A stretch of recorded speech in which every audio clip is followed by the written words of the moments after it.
who needs to drink deuterium depleted water? Here you are, we're on the podcast, and I can see you drinking DDW. DDW is deuterium depleted water. Who needs to drink? If I bring it to Africa and you supply me, who should be drinking deuterium depleted water? Because I see you've got a DDW test to test your levels of deuterium. And then things like cancer, the research knows that people that have got cancer got high levels of deuterium. So we have two types of customers: those who can afford to drink the water, and those who can't afford not to. Those are your two types of people, and that pretty much covers everybody. So now everybody should be focused on a deuterium depletion strategy. Whether they have the ability to drink deuterium depleted water, that's a bonus, absolutely. But you should be focused on a strategy that keeps your own processes of deuterium depletion working properly. Now, so what we do by having a 5 and 10 ppm, let's just focus on the 10 ppm, because there's not much difference between 5 and 10, not in the long run. So if you take 10 ppm, and this is water that doesn't exist in nature, so what some people drink it straight, but there's no need to. So what you do is you dilute it. So if you dilute it 4 times, so 1 part of 10 ppm and 4 parts of where your regular drinking water, I'll assume, is about 150 ppm, you get 122 parts per million, which is a long-term strategy, is incredible. It's absolutely incredible. Now, if you dilute it 1 to 1, you get 80 ppm. If you dilute 5 ppm 1 to 1 with 150 ppm, you get 77 ppm. That's why there's not much difference in the long run. So let's say you have this 80 ppm water.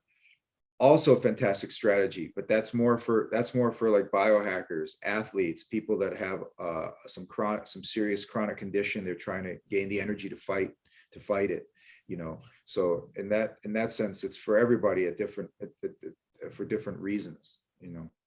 Okay, so it's like you've described it in simplified forms. Is this something, if you've got autoimmune or if you've got cancer, you're going to have a long strategy on? And how important would you say, you know, your DDW, you know, is in terms of if you've got one of these chronic conditions, you know, you've got heart conditions, when it comes to, let's talk about cancer first. So when it comes to cancer, there's one of the doctors that has been in this space the longest, and is Dr. Shumlai in Hungary. He's involved in one of the founders of Preventa, the other DDW water brand. And in the late 90s, he wrote a book called Defeating Cancer. And it's been almost more than 20 years since that book has been written. So he was very early in on this deuterium problem. And now, 20 years hence, he's up to over like 3,200 case studies, I believe. There's a massive amount of data. And what he found is that, and again, it's not the water, it's the environment, the deuterium depleted environment. He found that people that were deuterium depleted had a average survivability rate 8 times more than a person that was not deuterium depleted.